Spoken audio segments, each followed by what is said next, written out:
Thank you very much. It's great to have everybody with us, and I'm honored to welcome the Secretary General of NATO on a very, very big birthday and anniversary, 70th. Mr. Secretary General, congratulations on your extension, something that was very important to us and to me and to everybody. Over the past 2 years, the Secretary General and I have developed a very strong working relationship. It's been as good as it can be. We're both committed to ensuring that NATO can address the full range of threats facing the alliance today. And there are many threats, and I think also we've had and really taken many great steps forward. The United States alone accounts for the vast majority of NATO defense spending, and we really cannot rely on one nation to defend all. If you look at it, the disproportionality of what the United States is doing is really too great, but we're working on that. Over $100 billion in new defense spending by the end of, actually I think this year, but it could be 220, but I think by 2020, I think we'll have at least another $100 billion spent by the allies, the other countries, the 27 countries outside of ourselves. As we discussed in our meeting just now, we've increased the member contributions, and that will help really with the pressing security challenges, including terrorism, which we've really increased the scope of NATO. We said, you know, we have a new world problem that's not so new anymore, but it's called terrorism, different than when you were originally founded. A much different problem. It's a horrible problem. It's people that don't wear uniforms, and they're hard to figure out. But we've been very successful in Syria. We've got now 100% of the caliphate. We did it very rapidly, much faster than I was told it could be done. Our people did a fantastic job. So I just want to thank you very much for being here, Mr. Secretary General. It's been an honor to work with you. I would like you to extend my thanks to all of the allies. They have really put up a lot more money than they have in the past. I was explaining inside that if you looked at a chart prior to our getting here, NATO spending was going way, way down. It was just a one-way road down, and since I became president and with the help of Mike Pence and everybody, a lot of the people at this table, the difference has been tremendous. It's been a rocket ship up, and we have to keep it that way. So thank you very much, and please, I'd like to say a few words. Thank you so much, Mr. President, and thank you for hosting me and my delegation once again in the White House. And it's great to see you, it's great to be here, and thank you so much for your strong support and for your commitment to NATO and for your leadership, especially on burden sharing.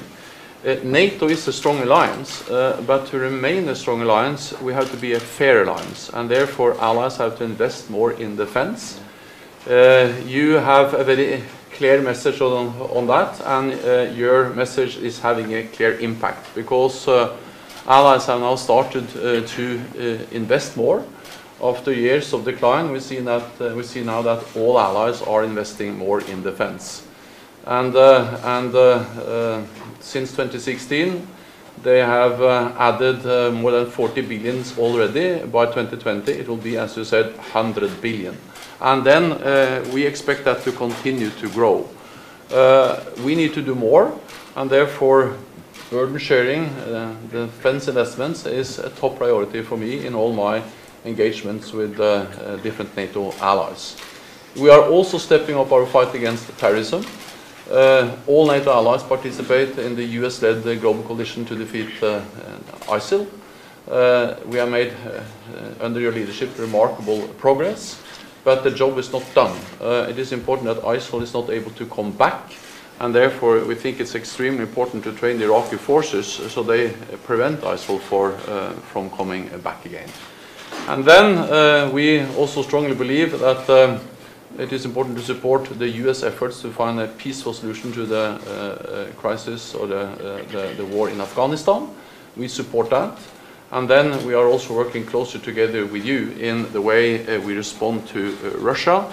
We see that Russia is violating the INF Treaty, and NATO allies have supported the US position on that strongly throughout the whole process. So it's great to see you again, and great to meet all of the people around this table. Well, thank you very much. And I will say, you mentioned Afghanistan. I think we've made a lot of great strides recently in Afghanistan. We call it the endless war. 19 years, the real number is 19 years. It's unfortunate, it's ridiculous, and it's been a very interesting period of time. But we've made a lot of strides. A lot of things are happening in Afghanistan that are very positive. So we'll see how that all comes out, and I appreciate your help.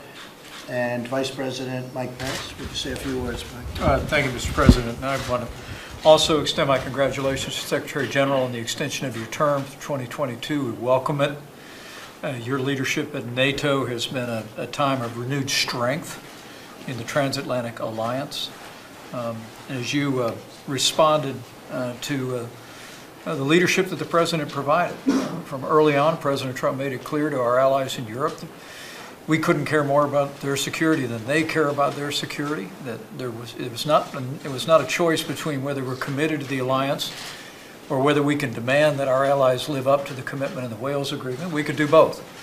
And Mr. President, I've witnessed the Secretary General in Europe, here in the States. I look forward to his remarks before the Congress tomorrow, where you can unpack what American leadership has meant to really renew this NATO alliance, seeing the number of countries that are on track to live up to their 2% commitment, more than double, $140 billion in additional defense spending for our common defense.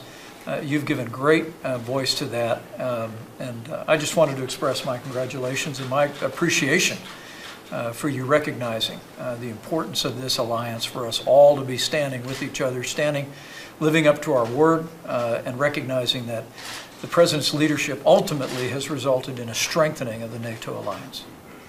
That is true. That is definitely true. Thank you, Mike. Pat? Yeah, maybe just another big shout out. Congratulations on your extension, but also your important partnership with General Scaparrotti as General Scaparrotti retires after 40 years. Right. The partnership's been significant in taking the cash and converting it into real readiness plans, and I think we'll see that in capacity and capabilities. And your leadership there, and then keeping the coalition together as we fight ISIS and take on these violent extremist organizations.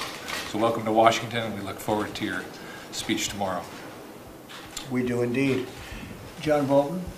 Thank you, Mr. President. Congratulations. I think the work that you and the President have done to get the burden sharing more equitably spread, to get closer to the 2% target that NATO allies themselves agreed in 2014 is very important. Now, of course, we all have a common challenge of making sure it's spent efficiently and in connection with agreed upon strategy. So a lot of hard work done, but a lot of hard work remains. We look forward to working with you on it. Thank you. Thank you very much. Thank you very much, everybody. Thank you. Appreciate it. Thank you.